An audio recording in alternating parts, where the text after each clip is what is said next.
How's everybody doing today? We're just fine here at Right on the Road, but today we have a problem with our floor. We got a soft spot right here. This all came about whenever they cut out this vent right here to put the vent in. The cut lines go way this way. Marley, I know you're trying to help. Come back. The cut lines go way this way, and what happened is the slide came in and grabbed this vent, which we replaced because the old one are so cheap. They just, as soon as you step on them, they start bending. So we put a new vent on there, and it grabbed the vent and turned it over, and it broke the floor right there. It's not broken down underneath. I'm going to brace it underneath to try to fix the issue, but the whole thing would have been much better if it wasn't cut 6 inches to this side. We wouldn't have had this issue in the first place. To do this, we've got to take the whole bottom off the camper, the whole plastic bottom, because this is a sealed camper. It's a 4-season camper. And once we get all those screws out of there and the nails out of there, we'll have it hanging down, and I'll show you what's going on. I'll give you some tips for getting those out of there easier. So let's go out and give it a look. Let's go over some of the products we're going to use today. Some of these are bought out of an abundance of caution. But some of these, like this right here, the wire strap, the cable clamps right here, when you look under here, you're going to see a mess of spaghetti cables laying everywhere. I'm going to fix all that with these clamps, tie them all up there so they look nice and they're out of the way. They're not hanging down on the underside of the camper. So just any kind of clamps, anything you can use to do that. I'll be using wire ties with those to hold everything up there. It'll look wonderful when I get done. I had to get 2 lengths of screws, self-tapping screws, because a lot of the underside is held on with these 3/8 number 14 self-tapping screws. 3/8 drive, and that's wonderful.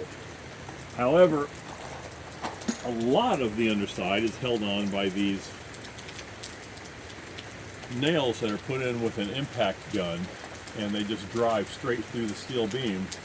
And in order to get those off, all I did was take a pry bar and pry them off of there. And they just popped right out of there. But I'm going to replace them with self-tapping screws so I don't have to do this job anymore. If I ever have to get under there, it'll be much easier next time. So I bought self-tapping screws, and I bought washers to put them on there with. So they're bigger than the originals, so any damage I did underneath there, it'll all be covered up by the new washers that'll hold it on there very tightly. Got some foam, because all your openings are going to have to be sealed back up with urethane foam, just like the original were. So I'm going to seal that back up with foam. And to tack everything in place until I screw it down underneath there, I'll be using Loctite Power Grab. The stuff, you put it on, it sticks. It's fantastic, wonderful stuff. Now I'm going to be using 2 types of plywood. I'm going to be using a 1/2-inch plywood under there first. I'm going to stick that to the underneath, because there's a gap between the floor and my load-bearing trusses under there. So I'm going to put this under there. I'm going to stick it to the floor, and then I'm going to cut a piece of 3/4-inch plywood. I'm going to screw that to the trusses with self-tapping screws, and I'm going to attach it all underneath there with wood screws so it stays tight. And when I get done, we won't have any more issues with a sagging floor. It won't ever feel that way again. What you're looking at right now is the mess that you're going to find if you drop the belly of your trailer. We haven't had any animals living in here. This is all just construction debris and wires that were just thrown into place instead of being attached to something so they won't hang loose. When I get done, all that will be cleaned up and attached up where it won't hang down anymore. And that's it. So I'll get started on this, and we'll show you how it's going in just a little while. So here we are. We're taking a nap. Not really. We're going to start fixing the floor first before we start hanging all these wires and things back up here. This will be the job 1. What I'm going to do is take a piece of 1/2-inch plywood, and I'm going to put it under here, and I'm going to glue it there, and I'm going to screw it in place. Now this isn't going to fix the problem, but it's going to keep the problem from happening again. So after I get this in place right here, what I'll do is take a piece of 3/4 inch plywood that's bigger than this. It'll be 30.5 inches wide. It will go from this beam to this beam, and it will hold this up here, and it will support this and keep the floor from this ever happening again. It's a simple solution. It should work just fine. The 3/4 inch plywood will push up on this 1/2 inch right here and keep it from sagging ever again. And when I screw it to the floor and to this 1/2 inch plywood, and I'll have many more screws through here to help support it, and I'll also be screwing it to the metal beams here and over here.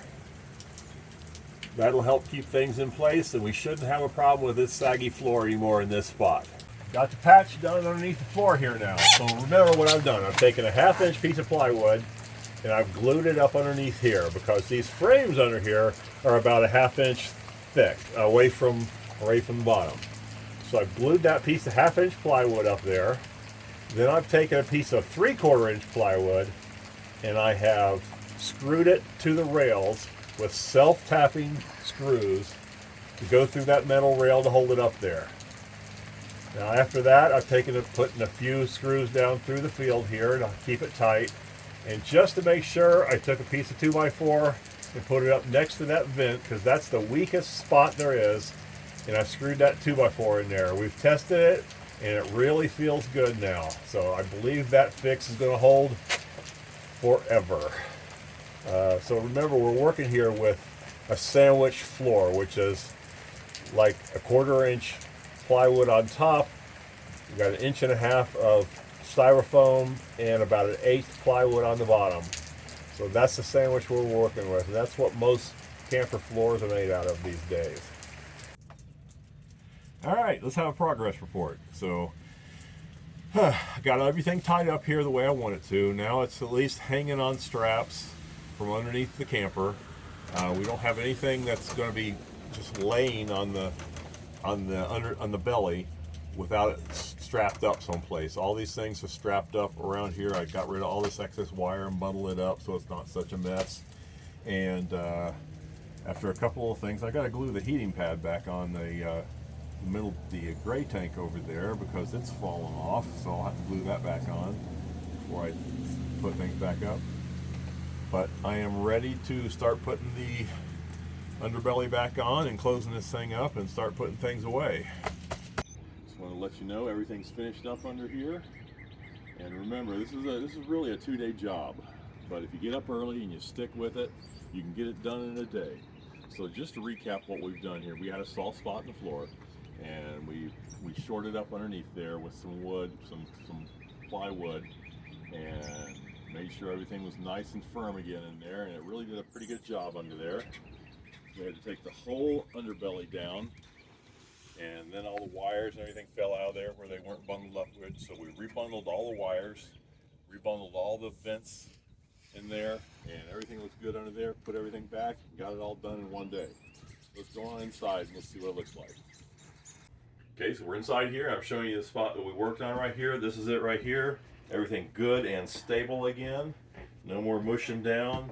I mean, there's always a little bit with this sandwich floor like this, but you can really feel the difference here. You don't feel like it's going to cave in on you anymore when you step on it. So if you want to see more videos, just follow us on rightontheroad.net. You'll find a lot of good, interesting videos and a lot of stories and a lot of good pictures to look at. Thank you. Have a good day.